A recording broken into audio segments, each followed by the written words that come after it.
Welcome to the Nine Sports Podcast Women's Basketball Edition. I'm Jackie Powell. And I'm Howard Megdal. And we're going to be bringing you high-level women's basketball analysis, news, and some nuanced level thinking, or maybe, as both of us like to say, some gray area type thinking. I'm wearing black, not gray. I think, Howard, is that gray that you're wearing? There's a little bit of gray in the hair underneath the hat. Anyway, we had a feeling that so much was going to happen since our last show last week. Obviously, if you haven't seen that show, I really recommend it because it was us breaking down this really incredible moment where Stephanie White sort of dropped the mic in a really meaningful way. But we did predict that there would be so much to talk about a week later. As always. So coming up on today's show, we have an interview with Unrivaled General Manager Clare Duwelius, along with breaking down some of the biggest news out of the week, including the news that Azzi Fudd is out for the season, and the fact that Nneka Ogwumike, an 11-time WNBA All-Star, has announced her retirement from the WNBA at the end of the 2026 season. And then Court Vision, we're going to be talking about a matchup that we have our eyes on. And that's, of course, this Saturday when the Indiana Fever visit the New York Liberty at Barclays Center in Brooklyn. So, Howard, why don't we start with number one at the 9? I'm going to put you on the clock, and I think it's time to talk about Nneka Ogwumike, who made some pretty big news this week. So, are you ready? Oh, I'm ready. And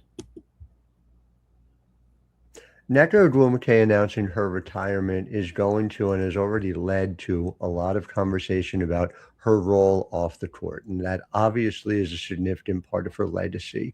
But I want to make sure we do not lose sight of her legacy on the court in the process.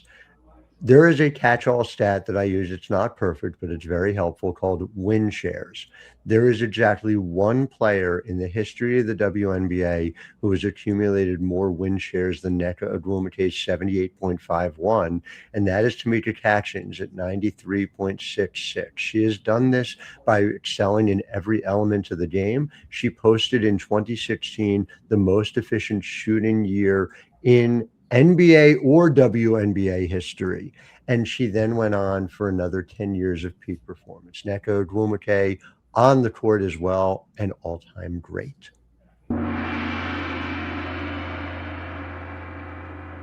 you timed that perfectly. Thank you. I appreciate it. I mean, very hard to get all of Nneka's greatness into 60 seconds on the court. It's why you need the catch-all stat. Yeah. Oh, absolutely. And that's, I think what you said about just her efficiency and her two-way play, because when you talk about win shares, it includes the defense and the offense. And she's top 5 in both all time. Diana Taurasi had an incredible career in offensive win shares. But Nneka's got both, just like Tamika Catchings has both. Right. Yeah, I think you need to have a conversation about all-time greats with Nneka in that conversation. I still think if I'm choosing today and I'm looking at full body of work, Tamika Catchings is still number one when we're looking at full career. Obviously, A'ja Wilson has a real opportunity to get there. So does Breanna Stewart. When you look at that number of win shares, I know, again, it is less precise than some of these particular numbers, but I love to start from that place. And boy, Nneka is in that conversation in the same way that A'ja and Stewie are. And to be quite honest, as you said during your 60 seconds, that's something that has been getting lost in the past, 24 hours-ish since the announcement went live. And people talk about Nneka off the court, how she served as the president of the WNBPA for many years. She oversaw 2 transformational CBAs in 2020 and now in 2026. And obviously she whenever there were questions about the different social justice or political topics that were being discussed within this league, you could always rely upon Nneka to provide a very thoughtful answer. And that is something that I will truly miss in years to come. Yeah. Also wanted to report as to what sort of is happening next for Nneka Ogwumike. So I can say, according to a source familiar with the situation, when it comes to her role within the players' union, she will remain president until the next election, which is going to take place at the end of the 2026 calendar year. So speaking of that, so Howard, this will become a discussion that maybe we'll focus a little bit more on as we get closer. But I have someone on my short list, but who is on your short list when it comes to who should be succeeding Nneka Ogwumike as the president of the Players Association?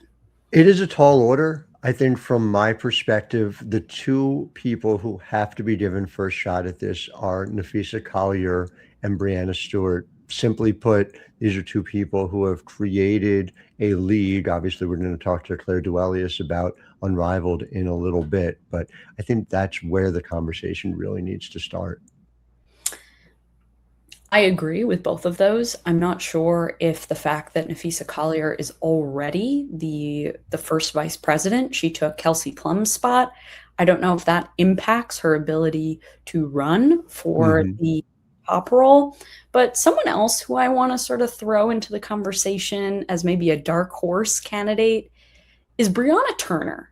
Yeah. And she has become not only someone who is so outspoken, you know, online and in person whenever you request her, but she played such a pivotal role during those negotiations. In 2026, earlier this year, Alicia Clark called her hidden figures because of her ability to really calculate some important numbers when it came to if it was salary or if it was, or numbers when it came to really the salary cap. She was sitting there calculating, drawing diagrams. So that's a dark horse that I have. But anyway. I like it. And I will just add, I also like the idea of somebody from the WNBA's middle class as a leader. I think that would be a useful thing to make sure that the focus is on the entirety of the player experience. Another person who you might want to consider for that role would be a Rachel Bannum, where you get somebody with real life experience, having lived this league in some significant ways beyond just top of the leaderboard. That's really interesting. I know she's a player rep. I wonder, have we seen a circumstance where you have someone go from player rep all the way to the top? No, but listen, it's a larger conversation of like, what kind of lead does the WNBPA want this to be? And the leadership and the lived experience of the leader is going to help inform that. So it'll be fascinating to see, but it's an opportunity to think that through. I can't wait to see what they come up with. Yeah. Oh, absolutely. And I can't wait to cover it too. Like we're going to, at least I think we're going to be covering this election in more of a way than we ever have. So no doubt about it. Stay tuned. Really excited about that. So let's hop into our interview with Clare Duwelius, where we talked to her a little bit about the Future is Unrivaled Summit participants, the NIL deals that Unrivaled has with some of the top stars in college, along with talking about the evolving marketplace during the WNBA offseason. And then, of course, we'll hear Clare talk about the coaching pipeline that Unrivaled has really developed. So let's hear from Clare Duwelius, the general manager of Unrivaled.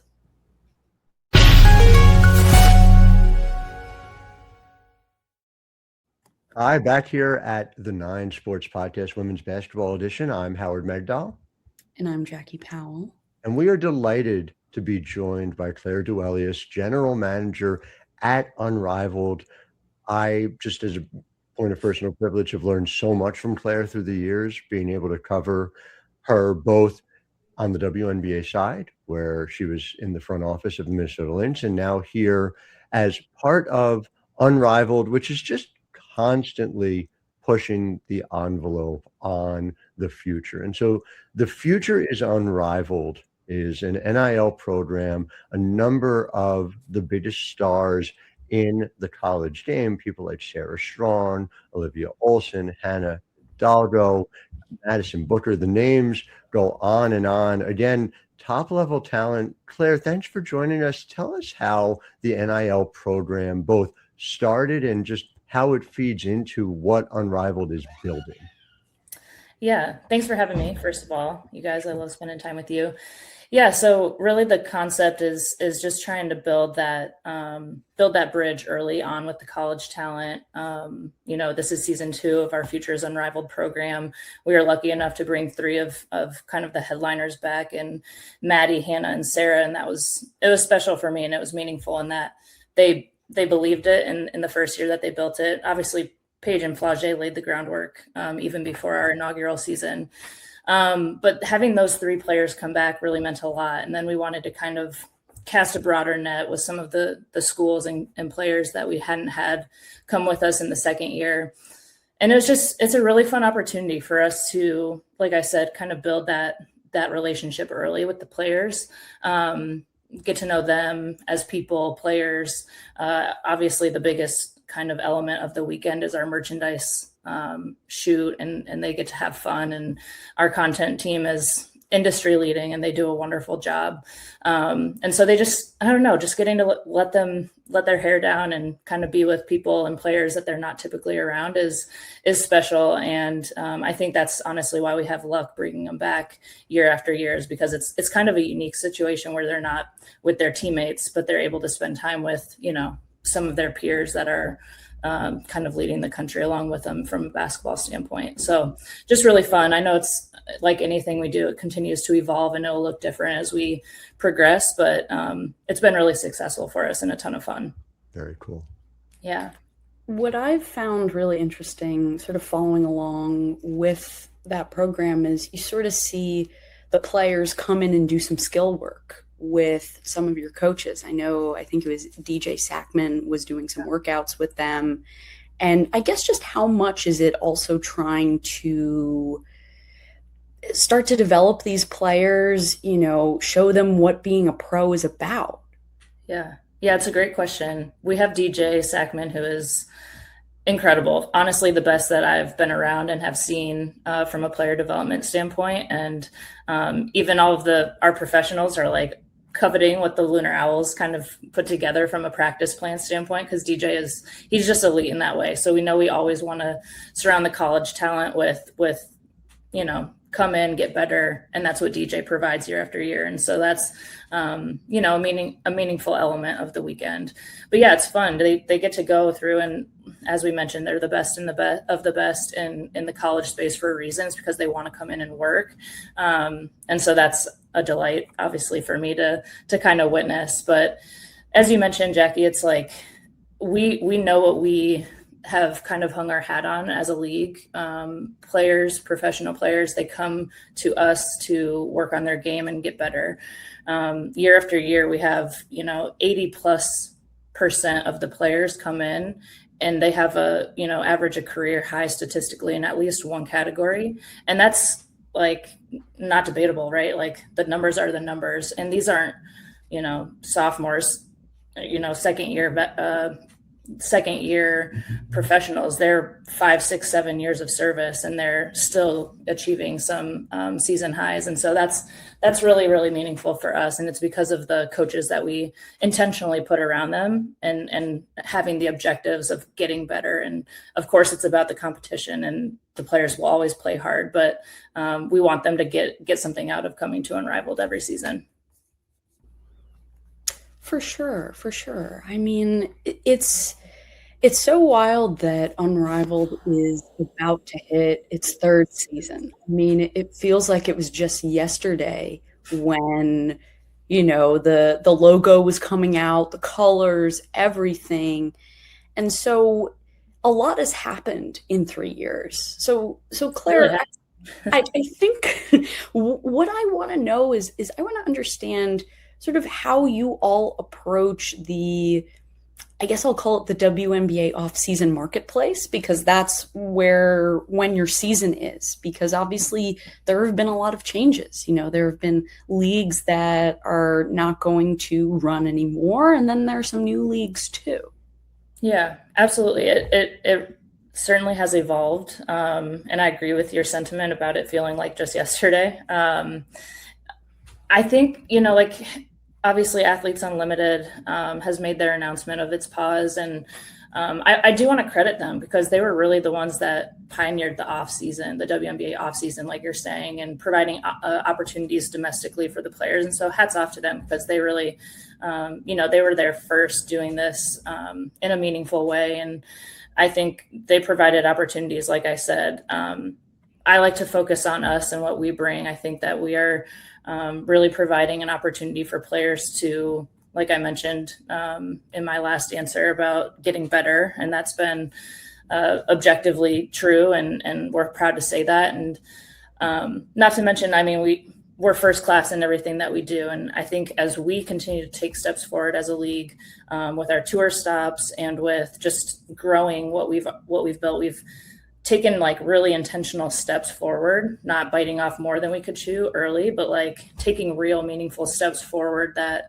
the players can feel every year they come back to us, which is I think a real reason why they continue to keep coming back, because they're proud of what we do and we don't cut corners. We're always going to prioritize them first. And that's, they feel that we get our exit interviews are laced with compliments about the things that we do provide for them. It's not lost on them, which means a lot to me, right? Because that's what we spend a lot of hours per day trying to make sure we fulfill in that way. So yeah, it's the off season is certainly evolving and lots of things are coming up, and but we're really proud about our stance and what we're able to do for all of the professional players. Yeah. And it's not just the players, it's the coaches that you guys hire. And we obviously we're talking about DJ, who, it's interesting when you talk about Marina Mabry's WNBA season, the first person she mentions is him and how he was so critical in getting her ready for the 2026 season and helping her become an all-star. So I guess my question for you is, what is the approach that you all have when it comes to hiring coaches? Because a lot of these people, not only are they turning WNBA players into better players, these coaches could be WNBA coaches one day. Yeah, absolutely. And they should be, which is the whole idea, right? We are here to provide opportunities, not only for the players, but really the coaches. I'm really, really proud of how the coaches have come in. The level at which they take their jobs seriously in the Unrivaled space is second to none. And I have to give a special kudos to Andrew Wade and Nola Henry, who have been with us since the beginning. And those players, both the Rose and the Laces, those players, I think a huge reason why they enjoy being in the space and coming back year after year is because of those two individuals. We talk about it all the time. Player experience for us is paramount. And obviously the touch point with the coaches is so integral to how they enjoy day in and day out. And so that's what it's for, right? We want coaches that are coming in looking for, the move over to the next seat, so to speak. And the way that they show up and they take it so seriously and they put the work in, they're always at the office. They're always, cutting up film and doing what you should be doing as a head coach in this position is really, really special to witness. And that's why, I'm proud of the moves that the coaches have made, and they deserve every single opportunity that they get. And honestly, I'm excited for the coaches. We'll have several new coaches this year, but we'll have the old, we'll have some of the returning ones too. And so really, really proud of our group that we've got so far. We love a good tease, Claire. So that was excellent to hear. We're going to be right there, Howard. as we head into season 3, again, it's worth pointing out, and I just want our listeners to understand, this is not just Claire who's saying it. You talk to players both publicly and privately, and they speak about the experience. You talk to the coaches who have been in Unrivaled, and they speak about the experience, quite frankly, right down to the merch you see in the way in which you guys have been pioneering. It really does matter. And no, I'm not just saying that because your only travel last year were to 2 New Jersey adjacent cities in Philadelphia and New York. I would say that regardless. But it's a very impressive thing. We're also excited to see where things end up in season 3, physically, geographically, as well as all of the things ahead. So Claire Duwelius, again, huge thank you to you, not just for taking the time to chat with us, but for everything you continue to build in this space. Really appreciate your time. Thank you both for always being in our corner and helping us through and supporting us. We appreciate you. And we are back. That was such a fascinating conversation with Claire. I feel like I learned a lot from how she really talks about what the vision of Unrivaled is. And sometimes that vision isn't always clear, but I think in that conversation, I really have a good sense of what their objectives are. Could not agree with you more. And again, these organizations go as far as their leadership takes them, not just internally, but the way in which they're able to express where they're going. And Claire always does that. So our next segment is some sad news, and it came maybe hours after the Nneka announcement, and that's that Azzi Fudd is now going to be out for the season. She's going to be getting surgery, season-ending surgery on that knee that was sore. And so, Howard, I want to, toss it to you for a bit. What was your first reaction when you heard the news? My first reaction is to think about Azzi as I think the narrative arc of her career will be viewed, which is through the lens of the 2026 WNBA draft. And that is not inherently a terrible thing. There is, I think, a simplification that happens at times to think that there is zero sum, that somehow it is either a celebration of Azzi's first year or a destruction of her first year, because look at the year Olivia Miles has had. Whereas I did some research and it turns out both get to continue to be in the league moving forward as well. It's not like an elimination on a season of Survivor or some other reality TV show that I don't watch. And so I say that because Azzi Fudd had a really good rookie season. She shot almost 40% from 3. She was crazy efficient. If you go from the field overall, she was 45.6, north of 50% on 2s. She's making her free throws. She was a help to Dallas defensively. Dallas does not become the contender they have been without the player that Azzi Fudd has been, for reasons I know you're going to get into. And so I think it's okay to simultaneously say Olivia Miles right now is clearly the best player who came out of the 2026 WNBA draft. Azzi Fudd may have been the best fit for the Dallas Wings. That is not a zero-sum scenario. That is Dallas getting something they badly needed, Minnesota getting something they badly needed, and we get to see them continue to develop going forward with, by the way, the full understanding that this stuff may change. This stuff may change going forward. Health is a factor in what we're doing and how we're seeing it develop. End of the day, though, a healthy Azzi Fudd ready for next year. I can't wait to see the direction her career goes in. But yeah, it's going to be within that 2026 framework. And something I also want to bring up before getting into what her impact on this team has been when she was on the floor is just the fact that for this 2026 WNBA draft class, and this is for every WNBA draft class, just because of how the WNBA calendar works. You are And even for international players, including Awa Fam, you are finishing your previous season and jumping right into your first season as a WNBA player. For college players, you know, you're playing in the NCAA tournament. UConn lost in the Final Four, I believe. Yes, if I can, my brain. That is correct. That is correct. So the point I'm making is Azzi pretty much played right up until the end there. The final weekend.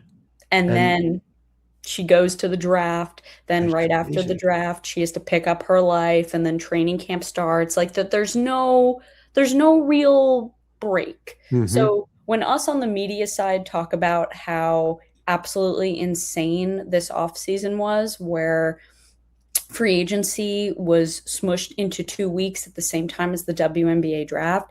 Essentially, imagine that for college players and international ones too. I mean, listen, Awa Fam was playing in Spain, and essentially she was able to take a break to be able to be in New York and get drafted. And then she had to go back to Spain, and she had to compete in the Spanish League playoffs. And she comes back over, and she's able to really, she missed training camp, and she was able to then start her WNBA career. So I say that because when you don't have a break, that contributes to some of the health issues we saw. I mean, another example of this, Kiki Rice. Kiki Rice has a great start in Toronto, and then she misses essentially like the majority of the season in the middle. I mean, she's back now, but she came back at a time right when Toronto was pretty much out of the playoff picture. And so the schedule has clearly improved for veteran players during the offseason for all the reasons we were talking about with Clare, right? And that there are all these different opportunities, and it does not mean, I mean, I will never forget covering Taylor McBride less than 24 hours after she got back from winning championship in Turkey, and she's in San Antonio playing for the San Antonio Stars. I mean, it was just, there was no break for people for years and years. It does continue to be an issue, the end of the college calendar, the start of the WNBA season. And it's something that there's not an easy solution to. So this is not a, why didn't Kathy fix this scenario, to put it mildly. It's just, it's a reality, and it's an absolute challenge for college kids to navigate at this time.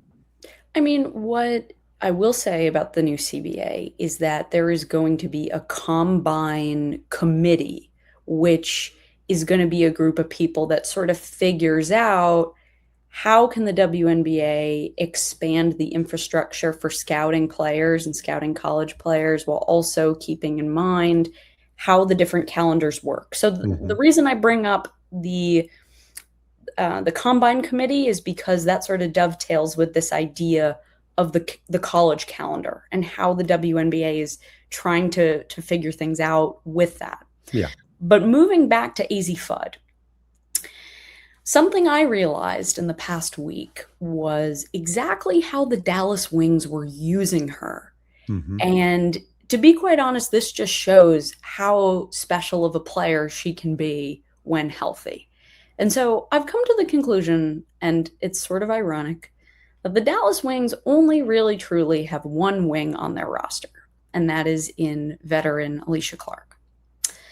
Maddie Siegrist, I would more consider a forward, but I offensively a wing. I think it's, I would more consider her a wing. Listen, and also, by the way, I think it's going to be fascinating. They're going to need her to be a wing. Yes. But it brings us to this conversation about how valuable wing players are in the WNBA in 2026 versus how valuable they were 10 years ago. Because lowercase W for a second. Yeah. Yes. Lowercase wing. Right. Yes. Like players that play the wing position. Their importance to this league has dramatically increased in the past 10 years because you see a lot of teams embracing switchability, two-way play, length, three-point shooting, defense. I mean, that is all of those things that I listed are what are expected of wings that play on playoff and championship level teams. It is a trend. I was able to go back and look at all of the WNBA champions from 2025 to 2020. And you see that what allows those teams to make it over the top is they're getting a lot of wing production. And so the reason I'm talking about wings is because essentially the Dallas Wings were playing Azzi Fudd like a wing. And they were having her guard some of the best players on the other end. She proved how good of a defensive playmaker she is. Yeah. It wasn't really chalked up super well on the stat sheet, but there is some data from PBP stats where, okay, what is the Dallas Wings' defensive rating with Azzi Fudd on the floor? That number is 108.12. It's not great, but it's not bad. When Azzi Fudd is off the floor, that number increases to 111.45. Yep. That still means something. Bottom line, to your point, the wings on the wings, lowercase, uppercase, Alicia Clark is not the offensive player she was in her prime anymore. She's shooting 37% from the field. Maddie Seidrist has her own limitations guarding threes. Maddie Seidrist is effectively, offensively, really comparable in that system as a floor spacer to what Azzi Fudd is. But now Dallas is going to need to make a trade-off. And again, it goes back to why does Dallas draft Azzi Fudd? Why has she been so effective? Is because she was both of those things for that team. And it changes their ceiling. It does. And it sort of shines the light as to what the Dallas Wings are going to need in 2027. They are going to need more wing players. So you are not burning a guard / wing, but probably should be more of a guard. You know, you're not stretching her bandwidth. It also speaks to your point, which is that the wings, just like every other team, need as many wings as possible. Well, arguably more so, because they are the wings. Well, listen, sometimes you can have too many lowercase wings. And based on what happened on Wednesday night in Golden State, you sort of see, once again, how the Minnesota Lynx have the Golden State Valkyries number. And I think one of the reasons is that Golden State has too many wing players. Right. Which is a whole other discussion. It is. But the bottom line is, and people should know this, the wings are going to have nothing but wings players. They're just going to be the capital W. How many lowercase w will control how far the uppercase W wings go. And that I couldn't agree with more. So, Howard, I think it's time for court vision, right? Yes.